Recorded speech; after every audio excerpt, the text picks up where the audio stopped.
sira na to mga kainags. Oh. Nilagyan ko na lang ng Teflon.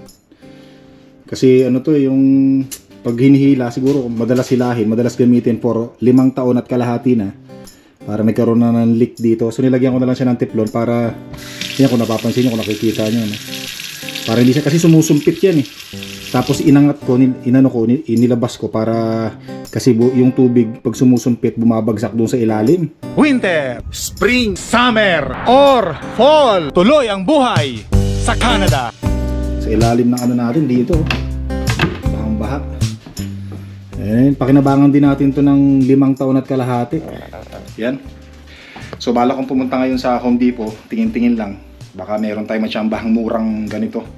Bili ko dati dito, nasa 350 mga kainis, Canadian dollars, no? 350. Mahal to, kala ko mura lang. Yan, bibili na lang ako ng medyo mura-mura. Eh, at least, di ba? At least importante, nagagamit. So tara, alis muna tayo mga kainis. At naku, ang ganda ng araw natin ngayon. Yan mga kainis, nandito na tayo sa mga faucet, no? Kaya lang puro mahal yun. Tingnan nyo, puro 200 palas. Meron doon 108. Kaya lang maliit. Ang gusto ko kasi yung ganito. Kahit na hindi na di ganito, kahit wala nang ganito, basta yung tumutubod, walang leak. Kaya lang puro mahal dito. Maghanap-hanap tayo ng mga naka-sale. Dito. Ay wala, puro ganun pa rin. Pero ang gusto kong kulay kasi stainless mga kainis. Ganito or ganito. Ito 298. Ito 76. Kaya lang yung 76 ganun, maliit lang yan. Ito 109. Ganun siya oh. Ito medyo pwede to, mura. 109 mas mura-mura no. Pero tingin-tingin muna tayo dito. Baka meron pa rito eh. Ito maliliit to eh. Ayan doon sa dulo, tingnan natin sa dulo. May tao pa eh. Ito mga kainags ano. Yan oh. 70 ano lang siya oh. 61. Dati siyang 136. Nakasave tayo ng 74. So ito siya, maganda siya kasi tingnan mo. Kung gusto mo na mababa, kung gusto mo na mataas, na-stretch mo siya kung anong position ang gusto mo no. Ito kunin natin to, mura-mura na no. Original price siya 136 plus tax siguro nasa 140. 70 number 72. Ito. Ay ito. Naku, nag-iisa na lang mga kainags ano. Kunin na natin, ako sayang to. Kunin na natin, ako buti mayroon pang isang natira. Swerte tayo, jackpot to mga kainags. Siguro mga 5 taon nating magagamit to. Bayaran natin $61 lang. Jackpot. Yun, sikat na sikat si Haring Araw oh. Grabe. Tsaka yung mga snow nagtutunaw na oh. Kita nyo naman yung mga snow natin, nagbabagsakan na doon mula sa taas mga kainags. Sana yun, tingnan nyo.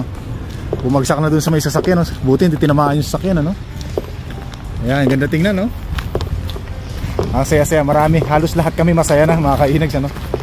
Pagka ganitong last week pa lang ng February or magla last week pa lang ng February, tapos ganito na yung nangyayari, masyadong maaga yung pagtunaw ng snow.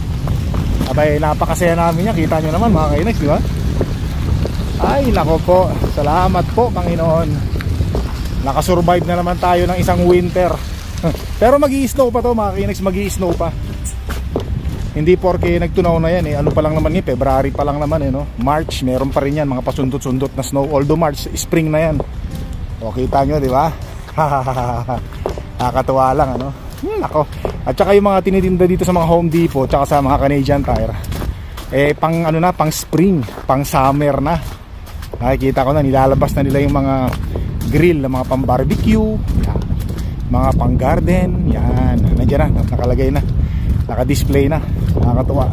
Sunod niyan dito, makikita natin dyan, maglalagay na ng ano dyan, yung mga lagayan ng halaman, mga garden, di ba?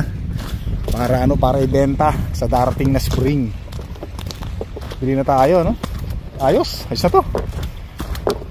So ang ginamit ko mga kainags ano, na pambayad, yung Home Depot card ko. Kasi kung sakaling hindi ko magustuhan ito or may problema ito, halimbawa hindi ko nagustuhan, pwede ko siyang isole na maibabalik agad yung o mai-erase ka agad yung utang natin dun sa Home Depot card. Kasi utang to ginamit ko credit card ng Home Depot. Without interest, bali $61, di ba? Yan. So plus tax. So pag hindi ko gusto, yun, babalik ko lang, di ba? Hindi maapektuhan yung credit natin or yung debit natin. Kasi pagka credit card yung ginamit mo, tapos sinuli mo yung binili mo, hindi mo nagustuhan, it takes 5 business days bago maisoli yung pera mo. doon sa credit card. Kaya pag bumibili ako dyan sa Home Depot, talagang ginagamit ko yung Home Depot card. Oh grabe, tingnan nyo mga kainis, sikat na sikat si Haring Araw, no? Ano na ngayon ha? Alas 4 pasado na, pero wow, grabe.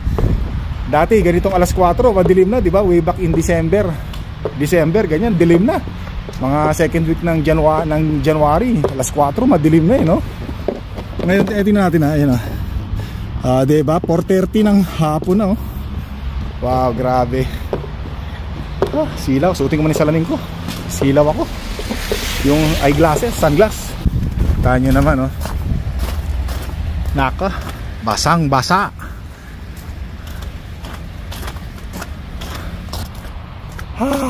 Ang sarap magkape nito. Coffee muna tayo.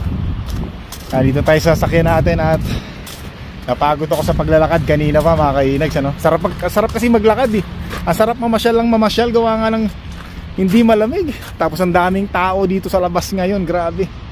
First time ko nakakita ng ng mga ganitong tao mula nung nag-winter, mula nung lumamig ang panahon natin. Wow. Kakatuwa lang. Ang daming mga mga buhangin mga bato. Kasi yan yung nilalagay pagka madulas ang daan para hindi madulas lalo yung mga gulong ng sasakyan Ang problema diyan, yung nabanggit ko na nga, problema diyan pagka natapakan ng gulong, tumatalsik yan Tapos tatalsik sa salamin ng mga ibang sasakyan, yung mga kasalubong mo, mga katabi mo. Kaya karamihan dito sa Alberta, Canada, mga kainags, yung mga sasakyan, normal na yung may basag ang mga windshield ng sasakyan nila rito. Ako sigurado nito, yung mga sasakyan natin, ay mga gilid ng sasakyan natin, ang dumi. Yan. Tsaka masarap, hindi pa pwede ngayon, hindi pa pwede tayong magpalinis ng sasakyan natin. Kasi nga maputik pa. Sayang lang ibabayad natin Sayang lang. Hintayin nating matunaw na talaga yung snow, yung wala nang putik, wala nang basa sa daan natin para hindi na tayo magpaulit-ulit ang pagpapalinis sa sasakyan. Yan ang mangyayari rito. Ang problema minsan dito, nagkakabutas-butas yung daan Yan ang hirap pagka ganito talaga. Hirap talaga magpadaan sa ganito Kasi baka minsan dumulas. Kasi tingnan ko, napapansin nyo, may mga hati na yung dinadaanan natin yung madalas dinadaanan ng sasakyan, nagkakaroon ng hati, lumulubog. Ayan Yan, medyo madulas tayo. Kung nakikita nyo sa camera natin, nadudulas-dulas tayo Kasi hindi tayo naka 4-wheel drive, naka 2-wheel drive lang tayo. Yan. Pero pagka wala nang snow yung daan, okay naman. Doon lang naman tayo nagkakaproblema sa mga daanan na hindi masyadong dinadaanan ng sasakyan. Matagal matunaw yung snow. Ayan dito okay dito, sarap mag-drive dito Dito tayo para tayo nasa Pilipinas Lubak-lubak yung daan. Labas ulit tayo mga kainags kasi meron tumawag sa atin na tropa natin. Meron daw siyang bisita taga Red Deer. Tapos hindi niya ine-expect na yung mga bisita niya idol daw si Inags, mga kainags Bihira, punta muna tayo. Puntahan natin, ma-meet natin yung ating mga subscribers, marami sila nakausap natin sa Messenger. Siguro hindi maniwala dun sa kaibigan natin na kilala tayo.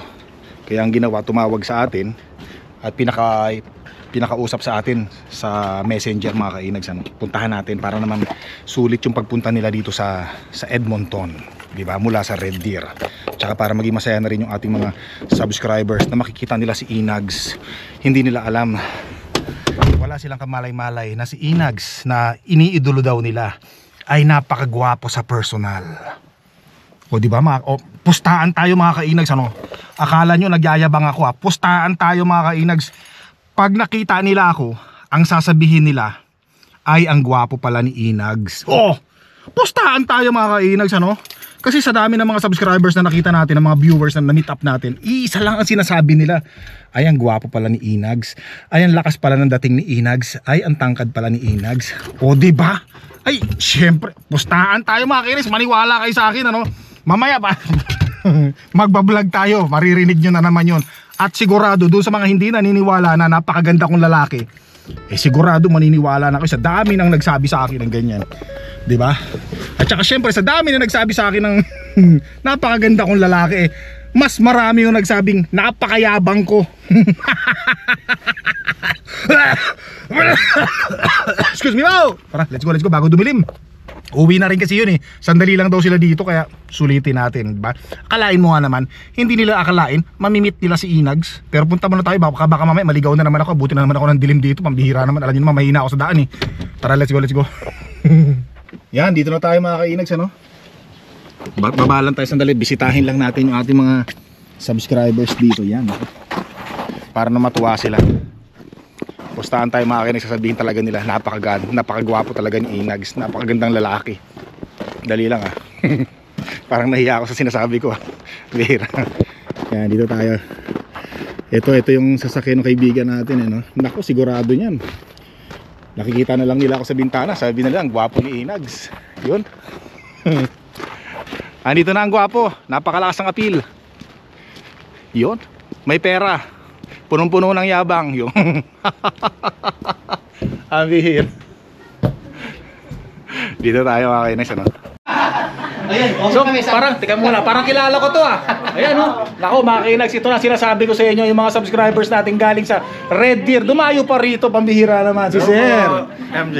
Sir MJ, si Ma'am Tintin, Ma'am Dorothy. Yan, hello baby. Baby nila. Baby nila. Anong pangalan mo? Hadi. Hadi? Yeah. Ang ganda rin gwapo si Daddy tsaka si Mami, maganda.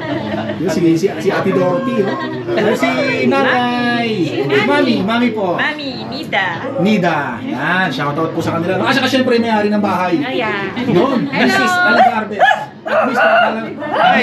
Hi vlog. So, ano po masasabi nyo kay Inag? Pogi pala. Oy, Pogi. sabi ko na nga ba, wala akong sinabing ganyan Bira sinasabi ko sa inyo. Yan. Kay Daddy Billy. Ano pa shoutout po kanina? Kay Daddy Bot po. Pa-shoutout po Daddy kay Daddy Billy. Billy? Daddy Billy, shoutout daw. Sabi ng inyong mga prinsesita. Tatay nyo? Yun, mga prinsesita. Ayan, dito sa Alberta, Canada. Thank you po Salamat sa panonood. Subscriber ko ba si Daddy? Opo. Thank you very much. Maraming salamat. Ganon? Nako.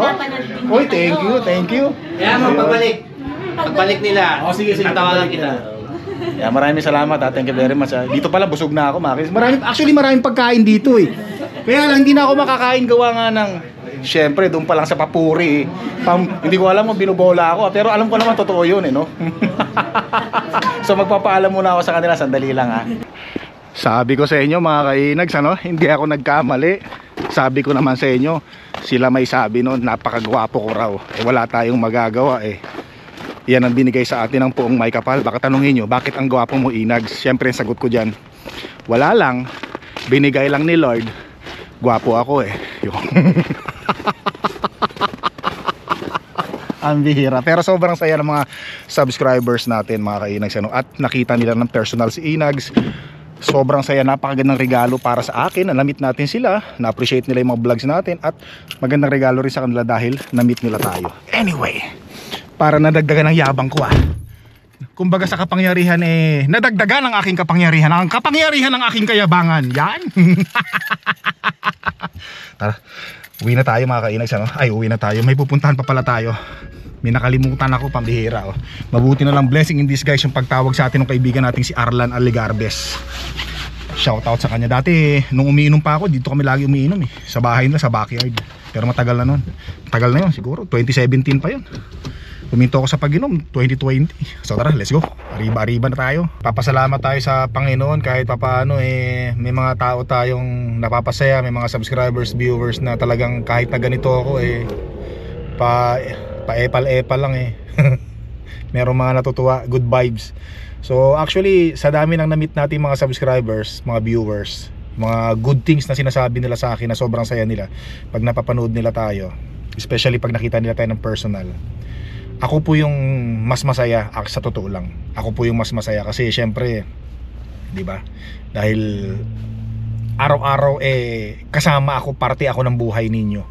di ba? So kung magkakaiyakan nga rito, iyak na ako eh. Hindi, syempre alam niyo naman mga kainis, ano, doon sa mga nagsisimula pa lang mag-vlog, mga vlogger, nagbunga na yung mga pinaghirapan natin kahit papaano, di ba? Dati naman syempre from the scratch tayo, wala tayong alam sa pagbablog. Gusto lang natin yung ginagawa natin, di ba? Tapos ngayon maraming natutuwa kahit papaano, no. Although meron din namang hindi natutuwa, pero wag na natin silang pansinin yung mga hindi natutuwa. Yung mga natutuwa na lang yun. Tara, bihira, drama no. Hindi ko na naisintas yung sapatos ko. Okay lang. Dito na rin tayo sa bahay. Uuwi akong punong-puno ng kaligayahan, pabao ng ating mga subscribers. Ay, ganda ng araw, grabe, na-appreciate ko talaga. Biro mo, alas 5 na ngayon, no? Ano oras na ba? Ayan, no? 5:23 na ng hapon, grabe, pero liwanag pa rin, no? Grabe. Sarap tumambay sa labas, tapos hindi pa malamig.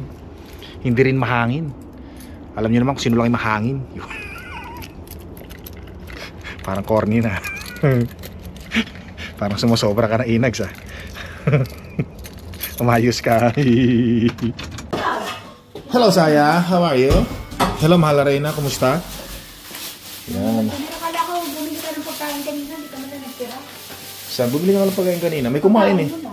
Hindi, may kumain. Hindi ko alam kung sino. Bumili. Sino ba bang kakain? Hindi ako lang. May good news ako, ma. Bira. Sumagot sa akin si yung ating bunsong prinsesa. Siya na raw ang magbabayad ng ating EPCOR. Buwan-buwan. O, di ba? Save na naman. Nakasave na naman siya. Nakasave sa akin, wala. Bihira. Ikaw, nakasave ka sa akin. Save ka sa pagmamahal ko. Yan. So mga kainis, kakarating lang ni Mahal Reyna, galing trabaho. Nako talaga namang pagod sa trabaho yan. Samantalang tayo dito ay relax na relax. Nang tayo sa kakahiga mga kainis, Yan. Ganun talaga, nagkataong 6 na araw ang pasok ni Mahal Reyna sa isang linggo. Wala tayong magagawa. Kailangan di ba? Kailangan sa trabaho mo. Hindi mo bibigyan, maski second day. Aba, ang bihira, no? Mukhang may hugot, sarap. Sarap. Ano yung dala mo? Ay, huwag na, akin lang yun. Bihira to. Yun. Hindi, Wala akong pinagtira ng pagkain. hindi ko gusto to. Bawal sa akin yan, iniiwasan ko yan. Tofu yan. Tofu ba to? Hindi, may baboy, Baboy, pero ang bango, sarap. Anong papalitan mo to? Meron na, bumili na nga ako. Yan, so ito na yung mga kainis na sinasabi ko sa inyo. Yan, ang tumutulo. Nagsusumpit. Yan, tignan nyo. Sumusumpit, no? Kaya binaba ko yan Kasi kung hindi ko binaba yan, pag nakaangat yan dito, yung sumpit na yan, dumadaan dito yan. Pababa, doon, bumabagsak dito yung kanina. Yung pinakita ko sa inyo kanina. Yan, nilagyan ko lang Teflon. Diba? Pero meron mga tayong binili, diba? Yung bago, yun ang ikakabit natin. Main ka na? Tara. So ito yung mga orchids ni Mahal Reyna. Ang ganda. Magkano ba F4? Yan. F4. F4. 150. Isang buwan. Malaking tulong na yun. Diba? So, yung bunsong prinsesa na raw natin na magbabayad ng EPCOR, mga kainis. May share na siya. Yan. Gusto mo? Yan. So, pinapanood ni Mahal Reyna yung mukbang natin, mga kainis. Yan, tapos na si Mahal Reyna kumain, mga kainis. Nako. Yan, dito na kami ngayon uli sa kikwentuhan na uli kami. Busog na si Mahal Reyna, kaya yan, tumahimik na yung bibig. Ang bihira. Kanina sobrang gutom na gutom, pagod syempre. Tapos nag-drive pa sa madulas sa daan. Yan. So ngayon, ayan linis na. Ako na naghugas ng kanyang pinagkainan. Syempre, pinakain ko na rin yung mga aso. Yan. Kaya ngayon ay, syempre, ano pa bang gagawin natin mga kids? Kundi magpapaalam na ako sa inyo at maraming salamat. So don't forget to subscribe, click the like button, leave your message mga kids. Maraming salamat. At magpapaalam na kami ni Mahal Reyna. Yan. Hanggang sa muli. Yan. Galing.